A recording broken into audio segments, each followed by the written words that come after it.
ॐ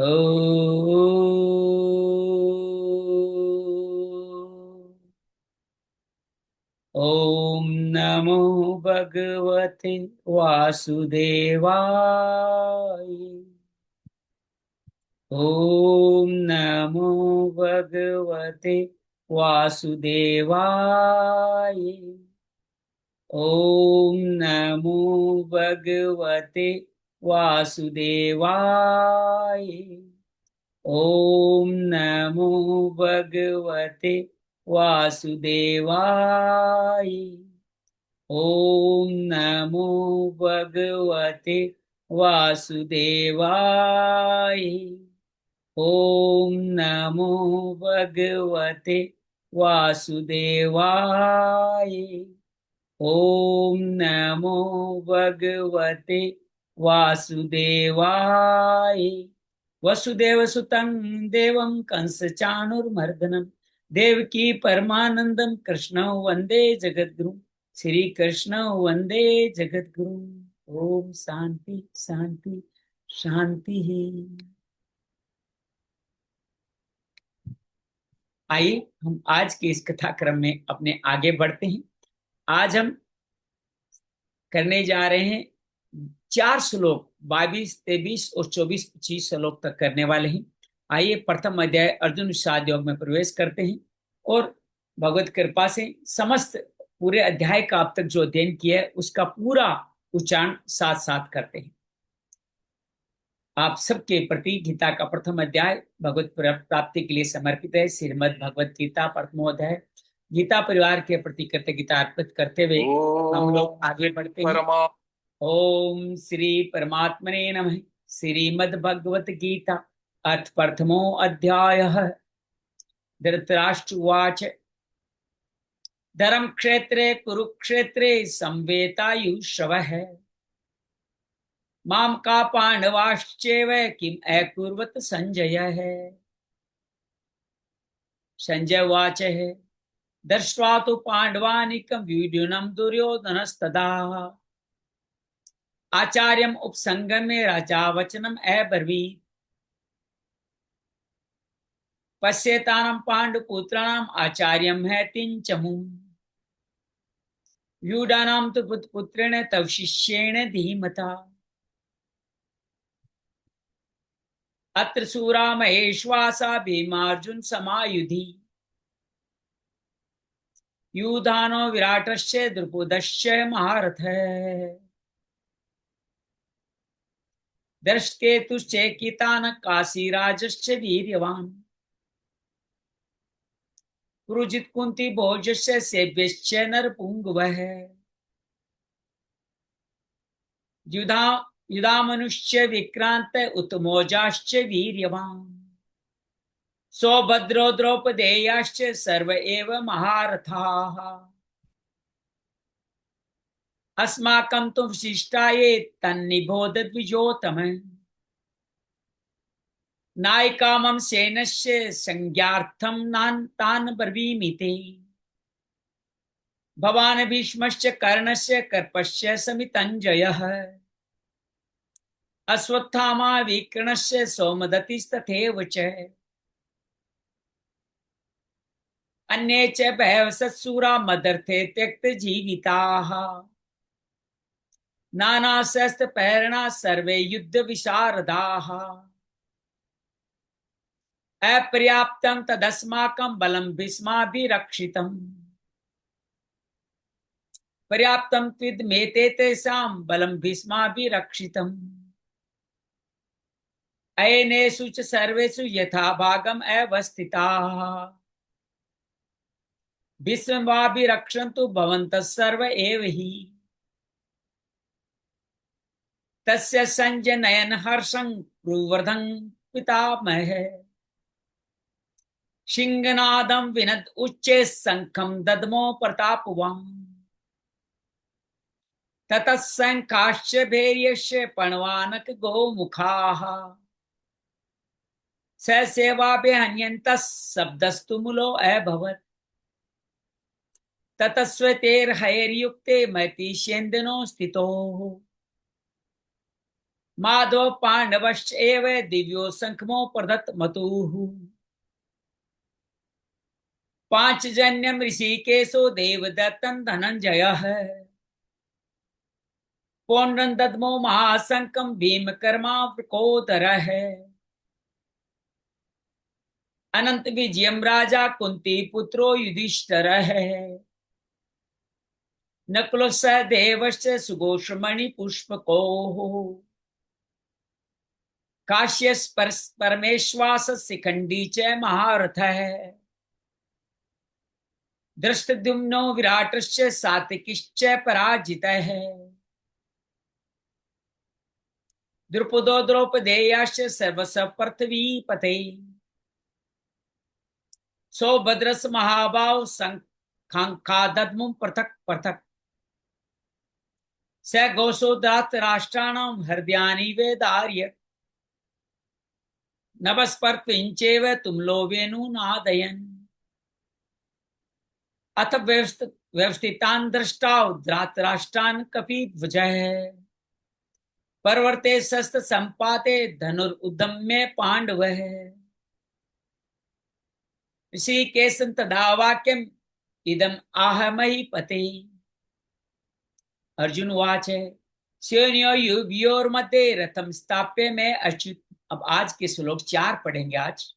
यावदेता निरीक्षेऽहं युद्ध कामनवस्थितान्। केर्मया स योद्ध अव्यम् अस्मिन् रणसमुद्यमे। योत्से मानान् वेक्षेऽहं ये एतेऽत्र समागताः।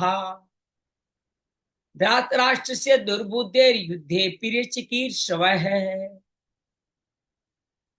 संजय उवाच एवं मुक्तो ऋषिकेशो गुडाकेशेन भारत। सेनयोरुभयोर्मध्ये स्थाप्यत्वा रथोत्तमम्।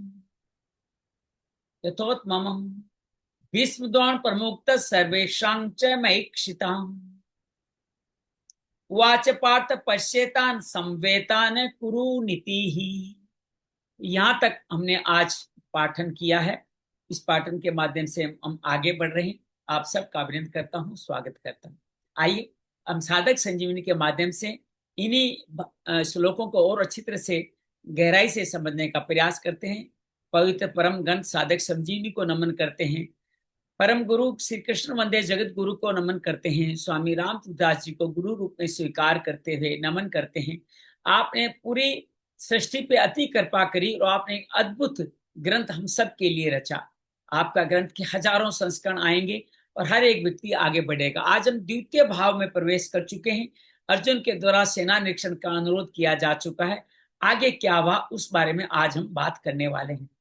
पूरी गीता साधक संजीवनी अद्भुत है। हम सब के जीवन में बहुत सुंदर आगे बढ़ने वाली है।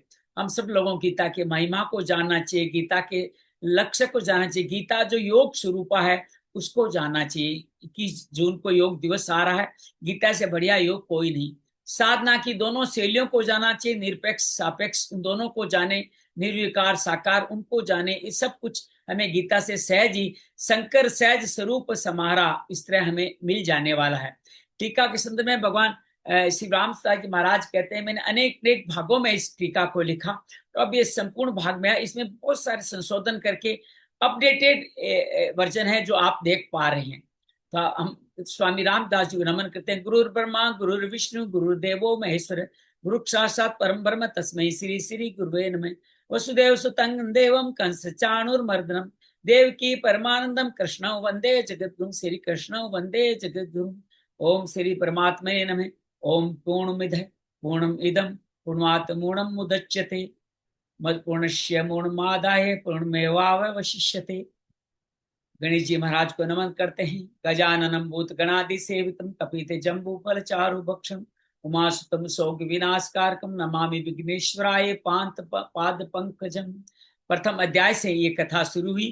धृतराष्ट्र जानना चाहते हैं और अर्जुन सारथी संजय उनको प्रथम 11-12 श्लोक तक दुर्योधन के पक्ष का हाल या दुर्योधन जो करता है वो बताता है। जिसमें पांडवों के योद्धाओं का वर्णन है, अपने योद्धाओं का वर्णन है और शंख ध्वनि का, भीष्म के द्वारा शंख ध्वनि का वर्णन, जिसके जवाब में नगाड़ों का भी वर्णन आप इसके अंदर देख सकते हैं। तत्पश्चात पांडव दल के लोगों ने भी, जो सफेद घोड़ों में बैठे हुए पांचजन्य और देवदत्त धनंजय शंख दोनों ने बजाए। किसने? श्री कृष्ण और श्री अर्जुन ने बजाए। तत्पश्चात भीम ने पोंड्रक और अनंत विजय राजा युधिष्ठिर ने बजाया। तो मणि सुघोष, मणिपुक्ष, नकल और सहदेव ने बजाए। इसके बीच में एक बात ध्यान रखें, सशंकित है दुर्योधन, जो भयभीत है वो सशंकित है, कभी जीवन में भयभीत नहीं हो।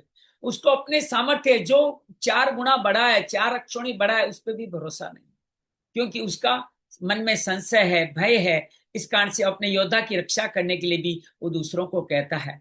इस तरह संघ गर्जना आगे बढ़ती जा रही है और पांडवों के दल से और योद्धा भी इस तरह से संघ का वाचन करते हैं। और उसके अंदर शामिल है काशीराज, शिखंडी, धृष्टद्युम्न, विराट, सातकी, जो अपराजित रहते हैं, द्रौपदी के पुत्र अभिमन्यु, सभी शंख बजाते हैं। उन शंखों की ध्वनि बजने से धर्तराष्ट्र के जो दुष्टों की सेना है, जो अन्याय के पक्ष में खड़ी है, उनके हृदय विदीर्ण हो जाते हैं।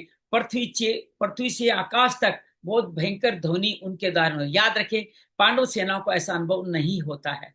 और इस तरह से अव्यवस्थित जो धर्तराष्ट्र की सेना है, समस्त व्यवस्थित रूप से खड़ी हुई जो सेना है, उसे अन्याय के रूप में खड़े हुए सभी सेनाओं के हृदय प्रॉब्लम में आते हैं। शस्त्र की तैयारी हो रही है। कपिध्वज पे आधारित धनुर्धारण पांडव अर्थात अर्जुन अंतर्मुखी स्वामी भगवान कृष्ण को ये वाक्य कहते हैं। क्या वाक्य कहते हैं? कल हमने देखा था।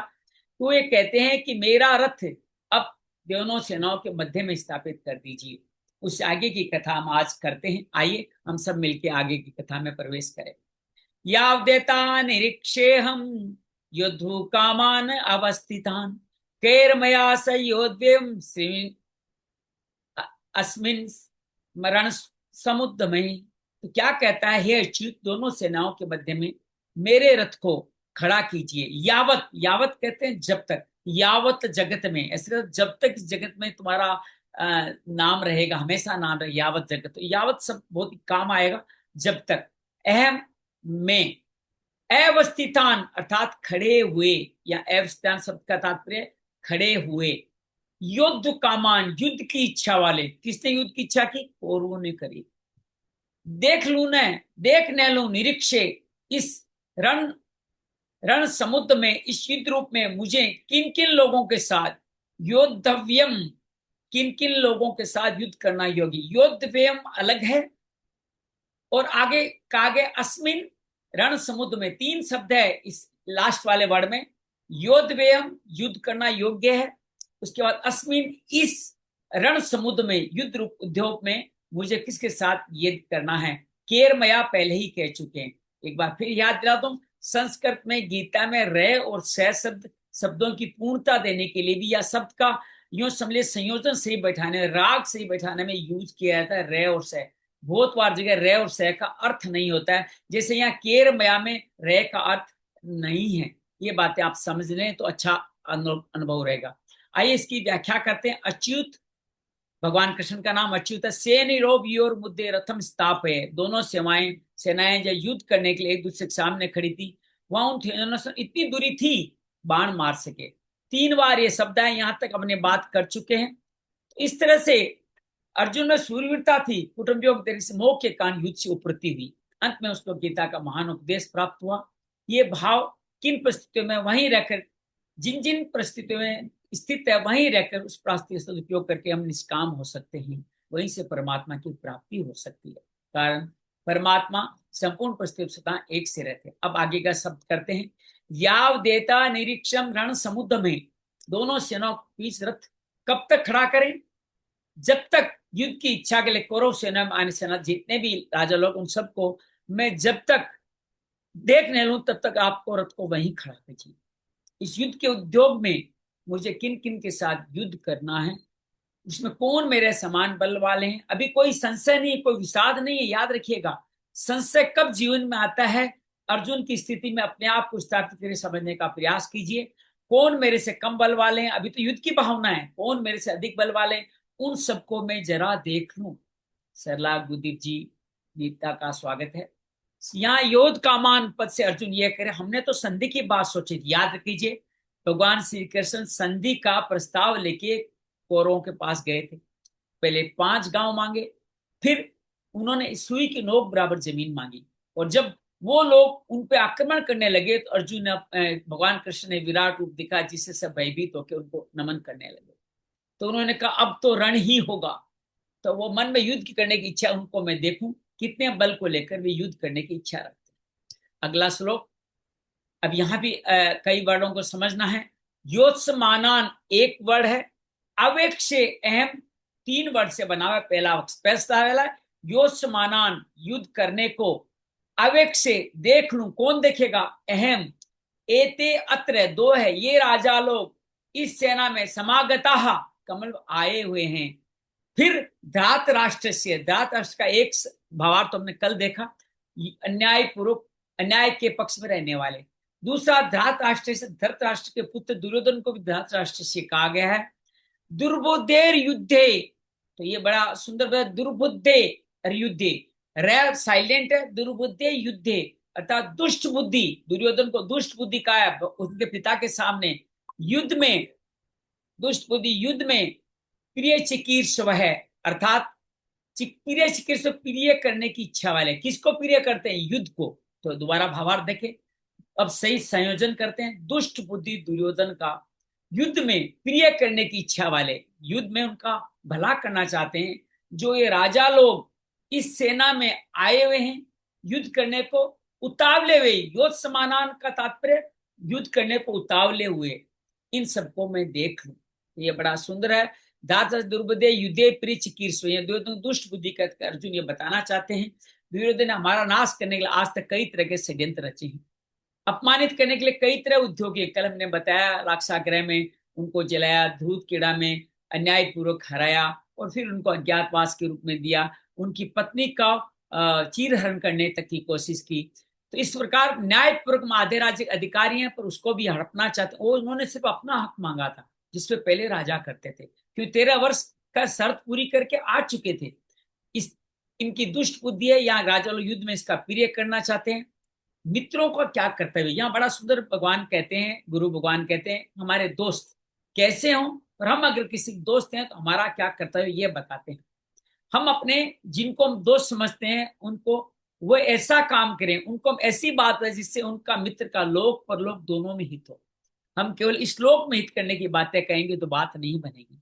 दुर्योधन के साथी भी इस लोक में हित करना ही चाहते थे, लेकिन ऐसा कुछ करें कि उनका परलोक भी सुधर जाए, ऐसा कुछ करने की सलाह हम दें, ऐसे मार्ग पे चलाएं, तभी हम सब लोग मिलकर सत्संगी मानेंगे, तभी हम लोग सच्चे मित्र माने जाएंगे। जैसे भगवान कृष्ण अर्जुन के मित्र थे।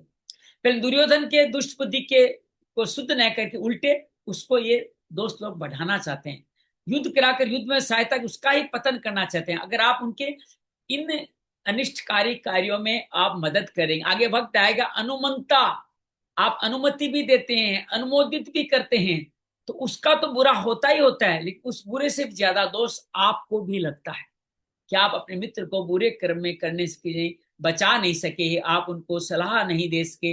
तात्पर्य है कि हमारे दोस्तों का हित किस में, और दुर्योधन का हित किस में, उसको राज्य किस बात से मिलेगा, उस परलोक किस बात सुधर, इन बातों का विचार नहीं कर रहे। अगर ये राजा लोग उसको ये सलाह देते थे, भाई कम से कम आधा राज्य तुम रखो, आधा पांडवों को दे दो, तो उससे उसका परलोक भी सुधर जाता। दुर्योधन सुयोधन हो जाता। एक शब्द कई जगह यूज किया था, सुयोधन।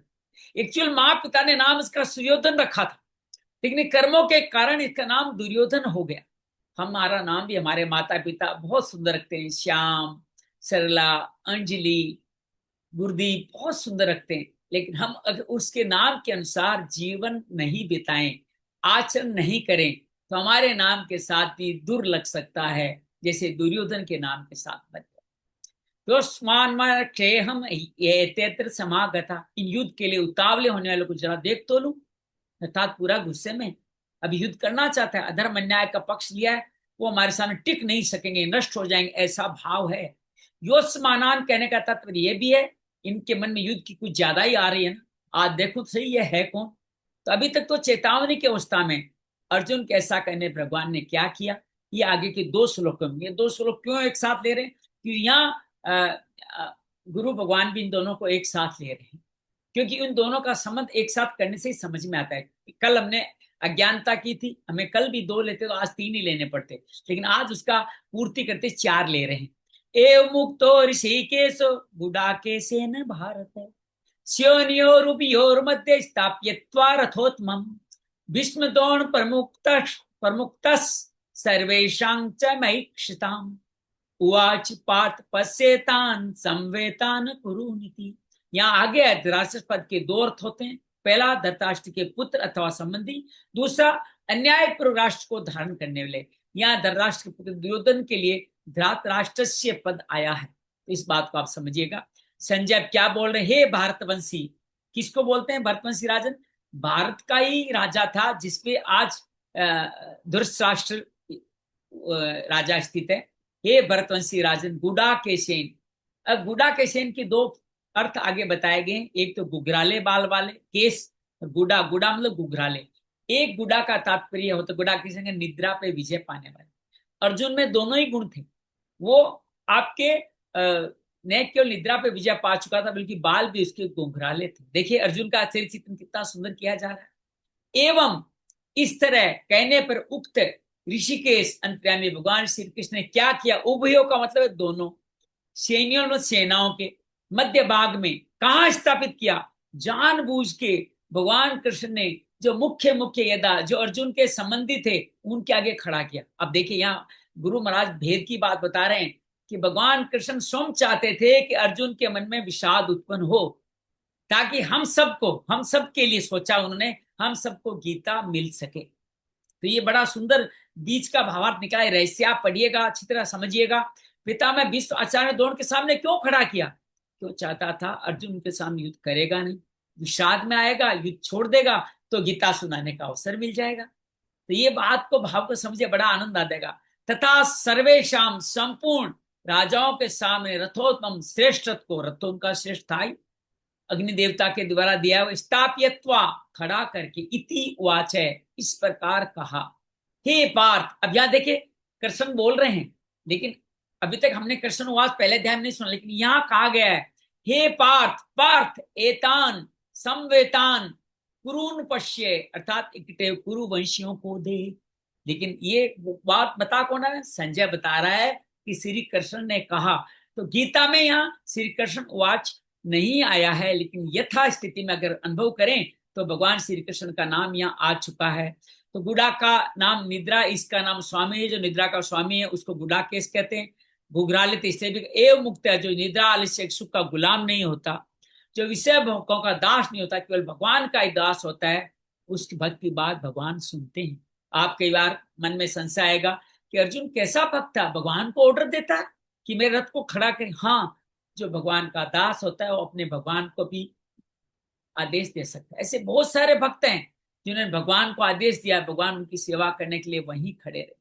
नरसिंह भक्त की बात करते हैं, विठल देव की बात करते हैं, अनेक भक्तों की भक्त माल पड़ी है, बहुत सारी कथाएं आएगी जहां भगवान ने भक्तों के लिए वहीं पे खड़े होकर बहुत सारा कार्य किया। आज तक पाताल लोक में बलि के द्वार पर द्वारपाल बन के आज भी खड़े हैं, क्योंकि महाराजा बलि अमर अजर अमर है। तो भगवान का कहते हैं 6 महीने पाताल में बीतते हैं। 6 महीने, कई लोग इसको ये अपने चतुर्मास से भी जोड़ते हैं, कई 6 महीने से जोड़ते हैं, मतलब कुछ महीने वहां पे खड़े रहते हैं द्वारपाल बन करके। ऐसे हैं भगवान। तो अपने भक्तों के वश में है, भक्तों के वश में है भगवान। तो ये बात इस तरह सुनते हुए अर्जुन ने दोनों सेनाओं के मध्य में युद्ध खड़ा कर दिया। ऋषिकेश, फिर बताता हूँ, ऋषि इंद्रियों का नाम ऋषिक है। अब ऋषिकेश अंतर्यामी में इंद्रियां भी शामिल करी है, जो इंद्रियों के स्वामी उनको ऋषिकेश कहते हैं। पहले 21वें श्लोक में ऋषिकेश कहने का तात्पर्य है, पहले 21वें श्लोक में तो अब यहाँ कहा गया मन बुद्धि इंद्रियां आदि सबके प्रेरक है, सबको आज्ञा देने वाले हैं, वे ही अंतर्यामी भगवान यहाँ अर्जुन की आज्ञा का पालन करने वाले बन गए हैं। ये अर्जुन पर कितनी अधिक कृपा है, आप देखिए कितनी अधिक कृपा है अर्जुन पे, वो देखिए। अब फिर सैन्यों रूपयोर मध्य, जो अर्जुन ने कहा था उसी सेम शब्द को यूज किया गया है। दोनों सेनाओं में जहाँ खाली जगह थी वहां भगवान ने अर्जुन के श्रेष्ठत्व को खड़ा किया। अब कहाँ खड़ा किया? अभी आप मैं जो बताया वो यहाँ लिखा हुआ आ रहा है।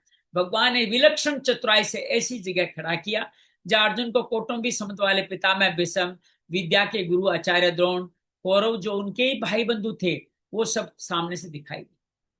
उवाच पात पश्चेतान समवेतान कुरु नीति। कुरु पद में धृतराष्ट्र पांडव दोनों ही आ जाते हैं। कुरु जहां से इनका वंश प्रारंभ होता है, जो शांतनु से भी पहले कुरु हुए थे, उनके नाम पे इनका कुरुवंशी है। तो युद्ध के लिए तात्पर्य, इन कुरुवंशियों को देख ऐसा कहने का तात्पर्य अर्जुन के भीतर ये भाव पैदा हो जाए। और क्यों कुरुवंशी? क्या कि तुम भी कुरुवंशी, ये भी कुरुवंशी, अर्थात एक पांडव और कौरव नहीं कह रहे हैं, कुरु कह रहे हैं। देखिए कौरव और कुरु में फर्क है। कौरव सिर्फ 100 थे, पूरा भीष्म पितामह सभी कुरुवंश में आते हैं। जानबूझ के कुरुवंश शब्द यूज किया ताकि अर्जुन के भीतर ये पैदा हो जाए, हम सब एक ही तो हैं, इस पक्ष के हैं उस पक्ष के हों, भले हों बुरे हों, सदाचारी हों दुराचारी हों, पर सब है अपने कुटुंबी। जैसे माताएं अपने पुत्र की कमियां नहीं देख पाती, पुत्र में कुछ कमियां होती है तो भी उसको माफ कर देते हैं, मेरा बेटा है, ये कर लिया तो क्या हुआ, माँ माफ कर देती है। उसी तरह से ये कौटुंबिक ममता में वो जागृत हो जाए, अर्जुन ने छपावा, इस मोह जागृत अर्जुन जिज्ञासु होना चाहिए। देखिए जब तक मोह है तब हम जिज्ञासु नहीं हो सकते, ये कड़ी समझिएगा आप। जब तक मोह है तब आप जिज्ञासु और फिर अर्थार्थी ज्ञानी हो ही नहीं सकते। तो कैसे होगा? तब होंगे जब आपका मोह जागृत होगा, तभी आप जिज्ञासु। मोह किसके प्रति? श्री हरि के प्रति, भगवान के प्रति, सदकर्मों के प्रति, तो आप जिज्ञासु हो जाते। तो अर्जुन को निमित्त बनाकर भगवान हम सब कलियुगी जीवों का कल्याण करना चाहते हैं, ताकि गीता का महान उपदेश दिया जा सके। यहाँ एक और ध्यान रखिए, श्री हरि की इच्छा के बिना कुछ नहीं होने वाला।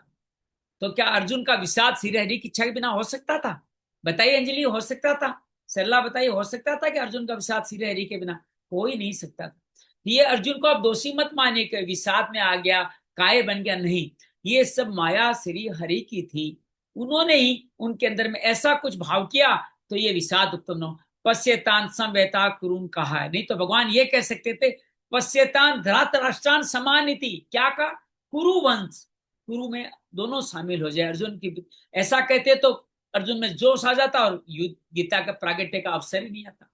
तो अर्जुन के भीतर का प्रसुप्त कौटुंबिक मोह दूर नहीं होता, इसे दूर करना भगवान अपनी जिम्मेदारी समझते हैं। अब यहाँ एक और भाव अच्छा समझ में आ रहा है, आपके साथ शेयर करता हूँ। भगवान कभी कभी हमें दुख तकलीफें इसलिए देते हैं ताकि हमारे जल्दी जल्दी पाप कर्मों के फल संपूर्ण हो और हम लोग सही रास्ते पे चल निकले। तब भगवान के द्वारा दी गई हर समस्या हमारे लिए वरदान होती है, इस बात को मान लें। जब इस बात को मान लेंगे, जीवन में कोई समस्या नहीं रहेगी, वो समस्या ही वरदान बन जाएगी। और थोड़े दिनों बाद देखेंगे उस समस्या का सामना करते करते आपके अंदर ऐसी ऐसी योग्यता आई कि आप मिलकर के और ज्यादा बलशाली हो। देखिए एक छोटा सा उदाहरण और दूं, किसी भी फिल्म में हीरो और विलेन दोनों होते हैं। अब गौर कीजिएगा, हीरो तब तक बड़ा नहीं होता है जब तक विलेन आता नहीं। जब तक गब्बर सिंह नहीं आया तब तक जय और वीरू की योग्यता लोगों के सामने नहीं आई, उनको बसंती नहीं मिली, उनका नाम बड़ा नहीं है। नाम बड़ा कब हुआ? जब गब्बर सिंह जीवन में आया। हमारे जीवन में गुरुदेव जी जितने भी गब्बर सिंह, जितनी समस्याएं हैं ना, उनका सम्मान कीजिए, उनको नमन कीजिए, उनके आने से ही हमारे जीवन का विकास होने वाला है। तो अर्जुन का मोह दूर करने के लिए कैसे उदाहरण वस्तु दिया महाराज ने। जैसे आपका कोई फोड़ा हो गया तो वैद्य लोग क्या करते हैं, पहले उसको पकाते हैं। अभी पका नहीं, अभी चीरा नहीं लगाऊं, क्या कहते हैं? अभी पका नहीं, अभी चीरा नहीं लगाऊंगा। जब पकाने की चेष्टा करते हैं, जो पक जाता है, चीरा देकर साफ कर देते हैं। भगवान भी हम सब के भीतर छपे हुए मोह को पहले जागृत करते हैं, फिर उसको मिटाते हैं, अर्थात समस्याएं लाते हैं और फिर उसका समाधान देते हैं। या भी भगवान अर्जुन के भीतर छिपे मोह को कुरुन पाश्य कहकर जागृत कर, जिसका आगे उपदेश देकर नष्ट कर देंगे। अर्जुन ने कहा था इनको मैं देख लूं, निरीक्ष। यहाँ का है अवेक्ष, यहाँ भगवान को पश्य ऐसा कहने की जरूरत नहीं थी, भगवान को रथ खड़ा कर देना था, परंतु भगवान रथ खड़ा करके अर्जुन के मोह को जागृत करने लिए कुरुन पश्य, इन कुरुवंशियों को देख, ऐसा कहा। समझ में आया? एक गहरी बात मैंने जीवन में कभी नहीं समझी ये बात, अभी समझ में आई है। आप लोगों के साथ में आप सबके प्रति बहुत कृतज्ञता है। कौटुंबिक स्नेह और भगवत प्रेम, इन दोनों में बहुत अंतर है। हमारे कुटुंब में माता पिता, भाई बहन, पुत्र पुत्री और आदियों में ममता स्नेह स्वाभाविक है। हमें कुटुंब के अवगुणों तो ख्याल जाता ही नहीं है। कि मेरे भाई बेटे में इनमें कमियां हैं, ये सब ये गलत कार्य करते, हमारा जाता ही नहीं। यही भाव, ये मेरे हैं, ऐसा भाव ही रहता है। ऐसे ही भगवान का भी भक्त में विशेष स्नेह हो जाता है, और भक्त के अवगुणों की तरफ ख्याल ही नहीं जाता, ये मेरा ही है, ऐसा भाव। एक बार समर्पण होके देखिए, भगवान का भाव आप समझ पाएंगे। कौटुंबिक स्नेह अर्थात हमारे आपसी रिश्तेदारी स्नेह में क्रिया और पदार्थ की, शरीर की और उनके साथ की जाने वाली हमारी चेष्टाओं की, और भगत प्रेम में भाव की मुख्यता रहती है। यहाँ स्नेह है जिसमें क्रिया पदार्थ है, वहां के स्नेह में भाव है। कौटुंबिक स्नेह में मूढ़ता, मोह को मूढ़ता का है, मोह मद लोभ काम मत्सर, ये छह जो जीवन में मुख्य दोष बताएंगे, उनमें मोह भी है। भगवत प्रेम में आत्मीयता रहती है, उसमें मोह रहता है, इसमें आत्मीय रहती है। कौटुंबिक स्नेह में बहुत प्रकाश दे रहे हैं महाराज, बहुत बड़ी बात है। कौटुंबिक स्नेह में अंधेरा रहते हैं, हम देख नहीं पाते हमारे बेटे बेटियों में, मर्जदरों में क्या कमियां हैं। और भगवत प्रेम में प्रकाश रहता है, वहां चारों तरफ रोशनी ही रोशनी थी। कौटुंबिक स्नेह में मनुष्य कर्तव्य अच्युत हो जाता है, कर्तव्य अच्युत हो जाता है, अर्थात वो कर्तव्य में नहीं चलता, क्योंकि मोह में जो फंस जाता है। भगवत प्रेम में तल्लीनता, तल्लीनता अर्थात पूर्ण योग्यता के साथ कर्तव्य पालन में विस्मृति तो हो सकती है, पर भक्त कभी कर्तव्य च्युत नहीं हो सकता। एक दो बार आप कर्तव्य पालन करना भूल जाए। जैसे मैं आज आपको ये मैंने लेट डाला, कल मेरा वीडियो रिकॉर्ड नहीं हुआ, मेरी कुछ प्रॉब्लम आई उस कारण से, लेकिन ये सभी भक्त हमारे कौटुंबिक स्नेह में भक्त कभी अच्युत नहीं होता। मैं फिर भी आ गया आपके सामने, और आप भी सब आ गए, आप और हम सब भक्ति तो है। कुटुंबियों की तो भगवत में भगवान की प्रार्थना होती है, इस तरह से। वह इसके बाद क्या कहा हम कल वर्णन करेंगे। तो आइए हम मिलकर के आज एक एक करके इन का उच्चारण करते हैं। 4 श्लोक हैं, तो एक एक करके हम उच्चारण कर सकते हैं तो करें। अब यहाँ से शुरू कर करेंगे। ये देता निरीक्षेहम, पूर्व की कहानी आपको पता है, सेना के मध्य में खड़ा किया, और यहाँ पे वो क्या कह रहा है अपने भगवान को, वो सुनिएगा। तो आइए सबसे पहले हम किस पे चले, कौन चलेगा? अंजलि, सरला, हाँ गुरदीप जी, गुरदीप जी को मैं अनम्यूट करता हूँ। गुरदीप जी आप अनम्यूट कर लीजिए अपने आप को, मैंने भी सिग्नल दिया। हाँ आप बिल्कुल हमने, हाँ बोलिए। आज थोड़ा खाने में लेट हो गया हाँ बिल्कुल कोई था। बात नहीं, अब पढ़िए आप। याव देता से पढ़िए, याव देता से। किस तक हम कर चुके हैं? पहली लाइन कर चुके हैं। हरिओम। या देता निरीक्षण है योजु कामान वस्थितानां कैल कैमर्या सह योधव यमक मिरणम सुमुग्ध में। बहुत बढ़िया, बहुत सुंदर, बहुत बढ़िया। और कौन पढ़ना चाहेगा? नीता आप पढ़ना चाहेगी? मैं अनम्यूट करूं या चलो पहले सरला को अनम्यूट करते हैं। सरला आप पढ़े जी, बोले। यावदेतान्निरीक्षेऽहं योद्धुकामानवस्थितान् कैर्मया यो कैर्मया सह योद्धव्यम् अस्मिन् रणसमुद्यमे योत्स्यमानानवेक्षेऽहं य एतेऽत्र समागताः धार्तराष्ट्रस्य दुर्बुद्धे युद्धे प्रियचिकीर्षवः। सञ्जय उवाच एवमुक्तो ऋषिकेशो गुडाकेशेन भारत सेनयोरुभयोर्मध्ये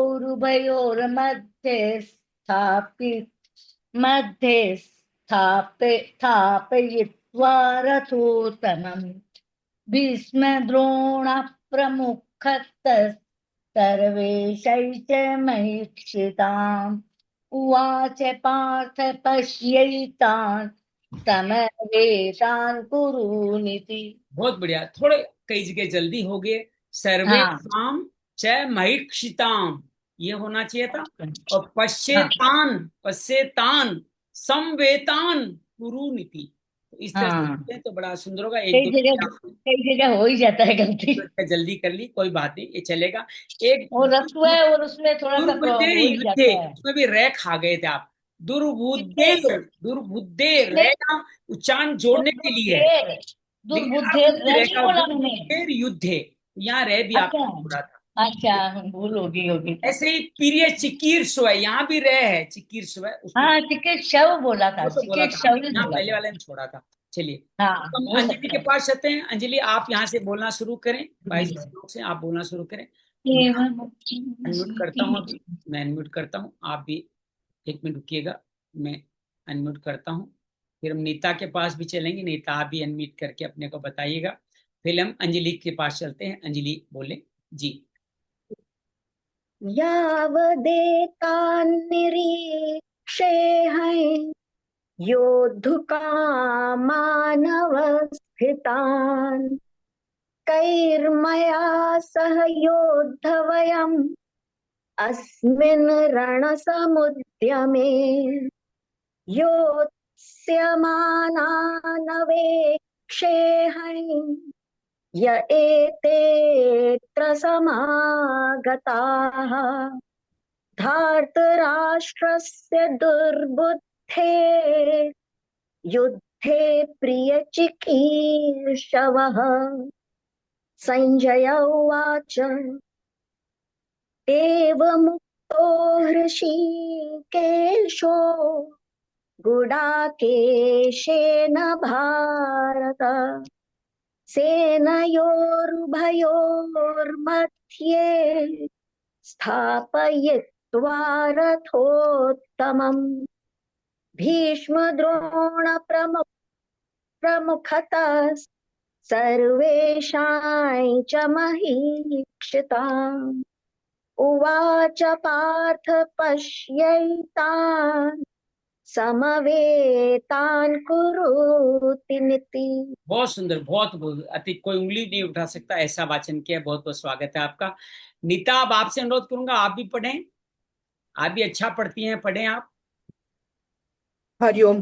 हरिओम जी। याव देता से शुरू कर सकते हैं। यावदेतानिरीक्षेत्रम् योद्धुकामानवशिष्टान्। दूसरा सर। हाँ सही है, बिल्कुल आगे चलिए। हाँ, को सॉरी, फिर से चालू करती हूँ। कर लीजिए। यावदेतानिरीक्षेत्रम् योद्धुकामानवशिष्टान् कोर्मया सह योद्धव्यमस्मिरन् समुद्यम में। कोर में या नहीं है, केर में या है, केर में या है, इसको थोड़ा सा करेक्ट करिए। केर्मया केर में या करेक्ट कर केर्मया लीजिए। सह युद्धव्यमस्मिर समुद्र में। बहुत बढ़िया, आगे चलिए।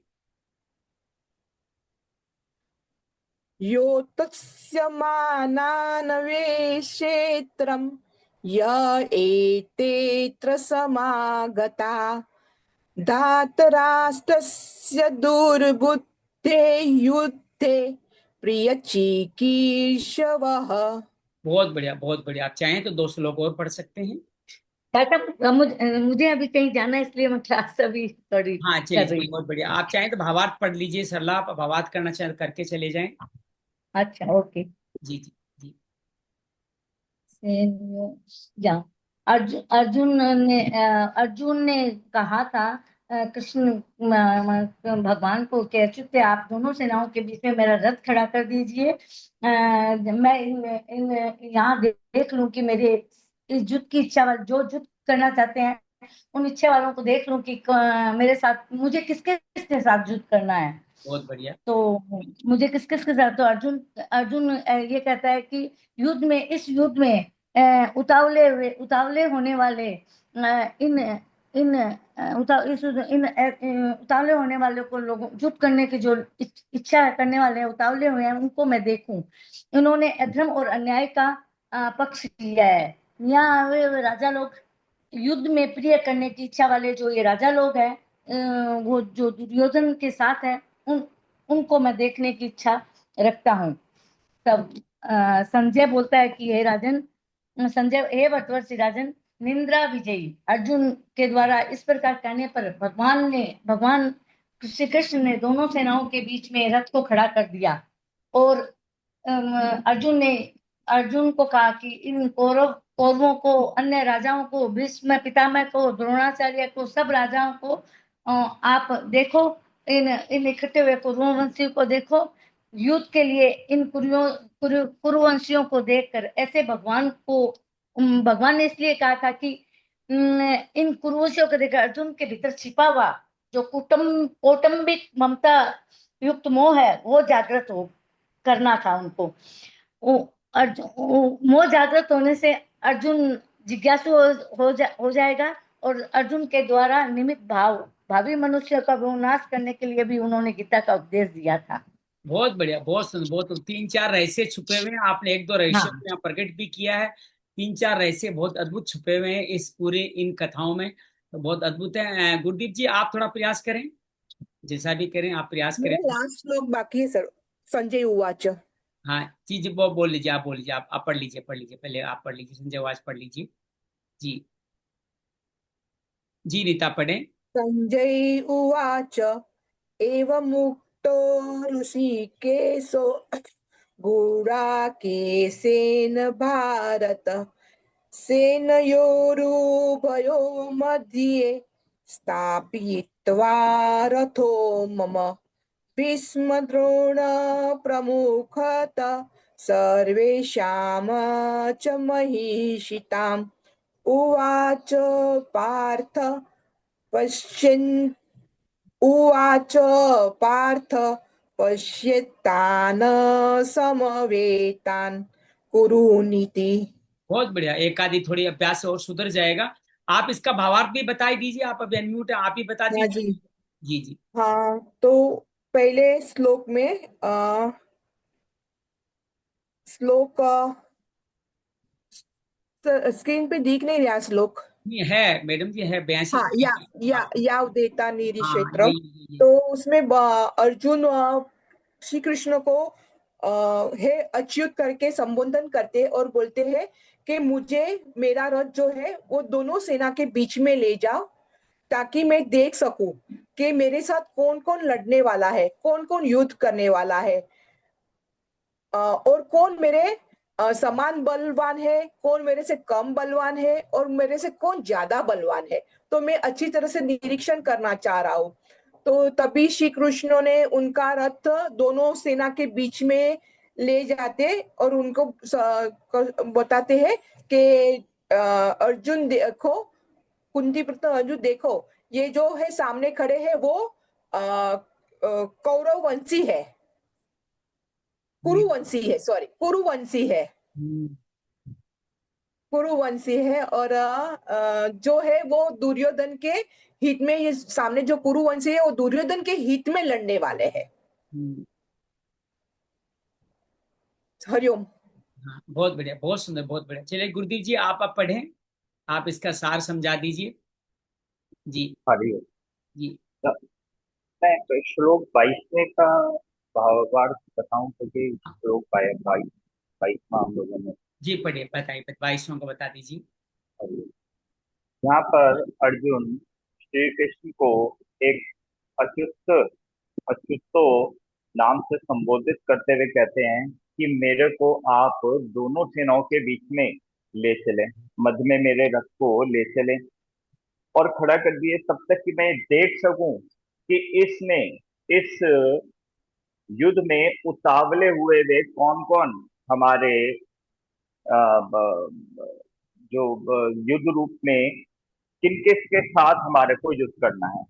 बहुत बढ़िया, बहुत बढ़िया, हरि ओम। बहुत बढ़िया, बहुत सुंदर, हाँ, बहुत सुंदर बताया, बहुत सुंदर।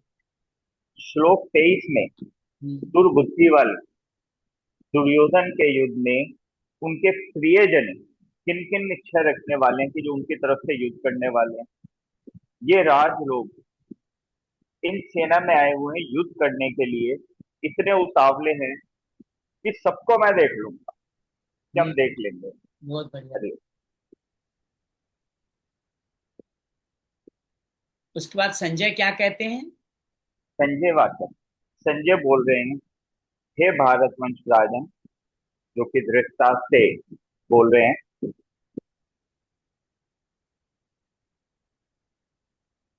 कि अर्जुन के द्वारा निद्रा विजय, अब इसका मेरे को थोड़ा सा भावार्थ नहीं पता निद्रा विजय हाँ, का। जो जिसकी नींद पे विजय, जिसको नींद आती नहीं हो, वो 24 घंटे जागता रह सकता हो, वो निद्रा विजयी होता है। गॉट इट, गॉट निद्रा इट, पे गॉट इट। विजय, जी जी। निद्रा विजय अर्जुन के द्वारा इस तरह कहने पर अंतर्यामी भगवान, ये बड़ा सुंदर लिखा है, अंतर्यामी भगवान हाँ बिल्कुल, हमारे हृदय जिनको में स्थित है ना, भगवत इसलिए। हृदय में स्थित है, बहुत बढ़िया। हम्म, भगवान श्री कृष्ण ने दोनों सेनाओं के मध्य में पितामह और भीष्म, आचार्य द्रोण के सामने तथा संपूर्ण राजाओं के सामने अपने श्रेष्ठ रथ को खड़ा कर दिया और इस प्रकार की हे पार्थ, इनके इन इकट्ठे हुए कुरुवंशियों को देख लो आप। बहुत बढ़िया, बहुत बढ़िया, कितने रहस्य छुपे हुए हैं। आइए अंजलि से समझते हैं इन रहस्यों के बारे में। अंजलि, आप अनम्यूट करें अपने आप को।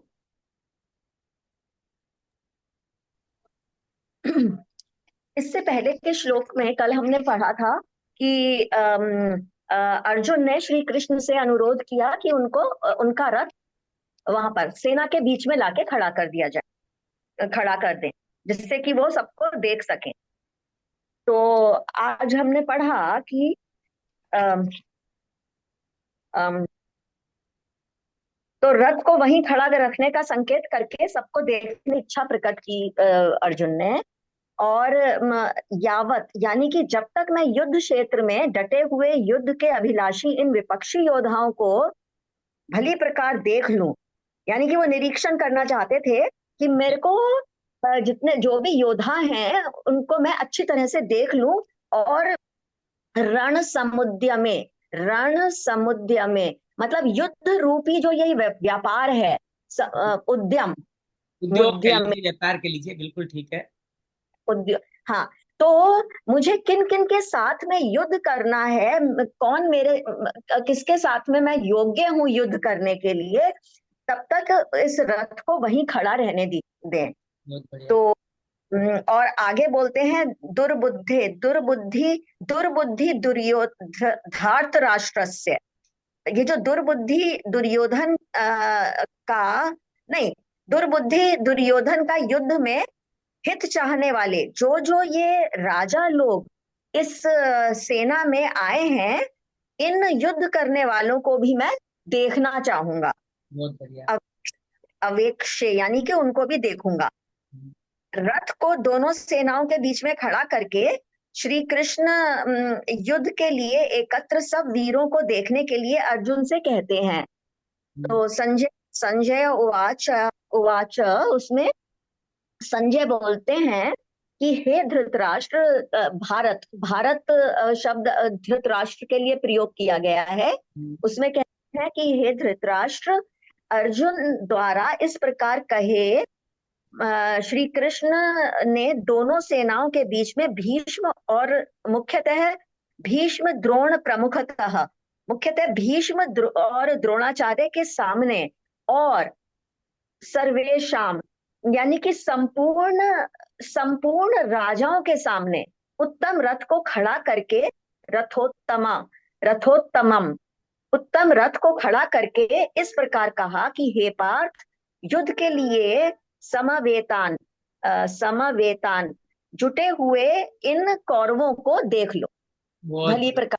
बहुत सुंदर, बहुत बढ़िया। तो कितने सारे रहस्य छुपे हैं। अब देखो भावार्थ समझ में आ रहा ना, सब बातें हम कर पा रहे हैं ना, हम सब लोग कर पा रहे हैं, हम सब लोग कर सकते हैं। इतना ही अद्भुत बात की गई है। आइए, मन में कोई सवाल नहीं है तो हम आगे बढ़ते हैं और हम इन तीनों चारों श्लोकों का ध्यान के माध्यम से और जीवन में उतारने का प्रयास करते हैं। तो आप सबसे अनुरोध करूंगा, आराम से सीधासन में विराजित हो जाएं, दोनों हाथ घुटने पर रखते हुए आंखें बंद कर लें, चेहरे पे सुंदर सी मुस्कान बनाएं, अपने शरीर के प्रति सजग हो जाएं। शरीर जिससे जुड़े हुए पदार्थ, क्रिया, संबंध हमारे जीवन में बंधनकारी। शरीर जो नाशवान है, इससे जुड़े हुए जितने भी क्रियाएं, रिश्ते, भाव, मानसिक विचार, सब के सब बंधनकारी हैं। इस शरीर का ये स्वरूप भी देख लें। ये शरीर साधन स्वरूप मिला है ताकि हम सब लोग इस शरीर साधन के माध्यम से अपने आप का कल्याण कर सके, शरीर के प्रति कृतज्ञ हो जाएं, सजग हो जाएं।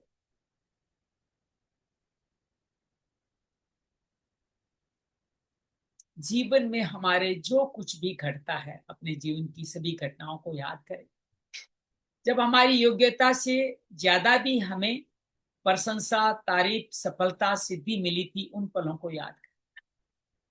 शायद हम उस योग्यता के इतने योग्य नहीं थे, लेकिन हमें वो योग्यता मिल गई।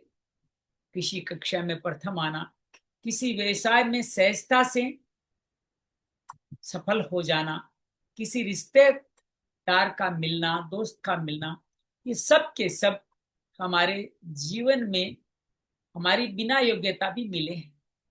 ये हमारे पूर्व जन्मों के संचय कर्म के प्रारब्ध का परिणाम है। जीवन के सभी मित्रों को याद करें, उन मित्रों को याद करें जिनके साथ आपने सत्संग किया, जीवन में जिन्होंने आगे बढ़ने की प्रेरणा दी। हो सकता है कई बार उनके विचार हमें अच्छे नहीं लगे हों, लेकिन उनका भाव हम सब की चेतना में आज भी स्थित है। उन मित्रों के प्रति कृतज्ञ हो जाए। कुछ मित्र रिश्ते में पीछे छूट गए हैं तो उनको स्मरण करके दोबारा आज याद कर लें, और उस कथा के बाद में दोबारा उनको कॉल करके उनके प्रति अपनी सहृदयता उच्चारित करें। अच्छा, सही मित्र वो ही हैं जो आपको अप्रिय लगने वाली लेकिन आपके कल्याणकारी भगवत प्रेम की बात को,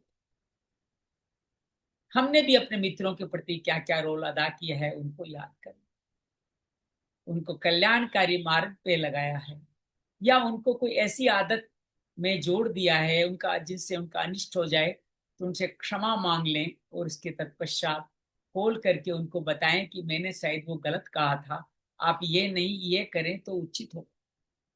सिर्फ इतना कुछ करना ही मित्रता का, मित्र भाव का सम्मान है। अर्जुन कृष्ण की मित्रता का सम्मान है, नर नारायण का सम्मान। गहरीले विश्वास भरें और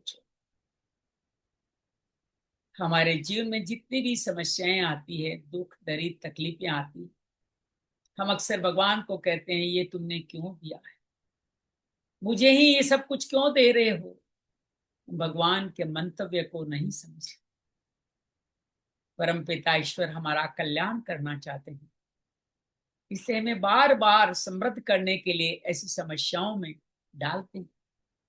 इस समस्याओं के साथ ही उपहार भी छुपे हुए हैं। समस्याओं का जब हम समाधान करने के लिए प्रेरित होंगे, तब तक भगवान स्वयं समाधान लेकर हमारे सामने आ जाए।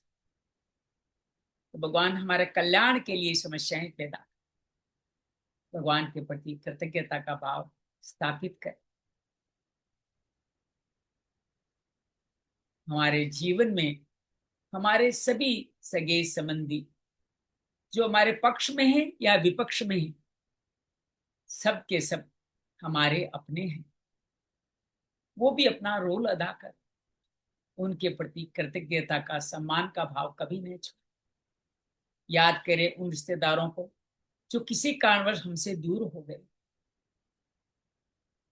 गलती उनकी हो या गलती हमारी हो, मन से दिल से उनको क्षमा करके उनके साथ नया संबंध बनाने की पहल करें।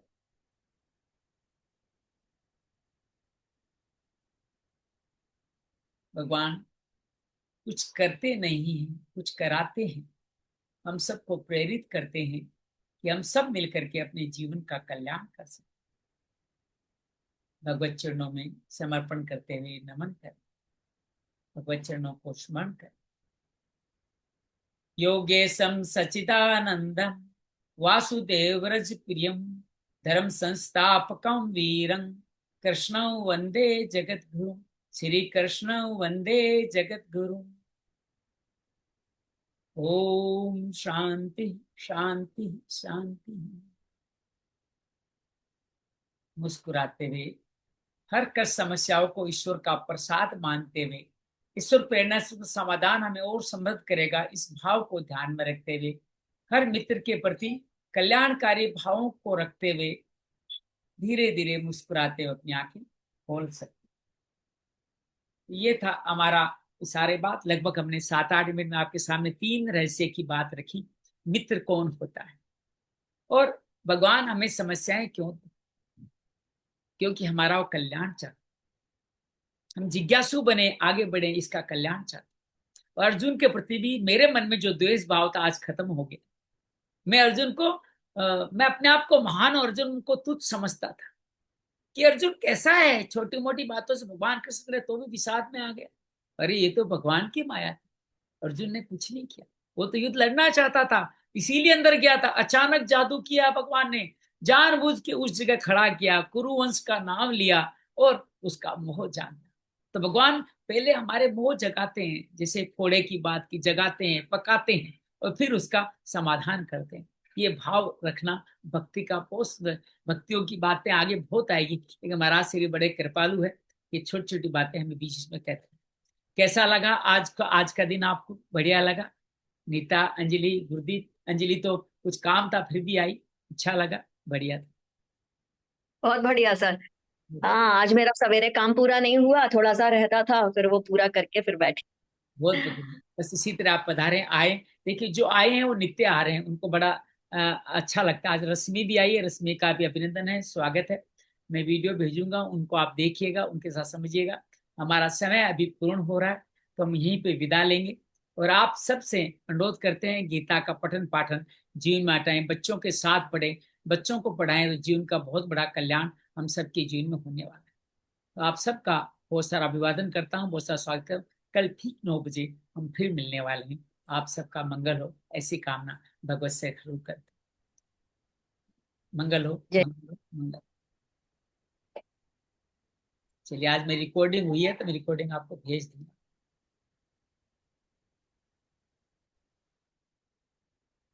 दोनों तरफ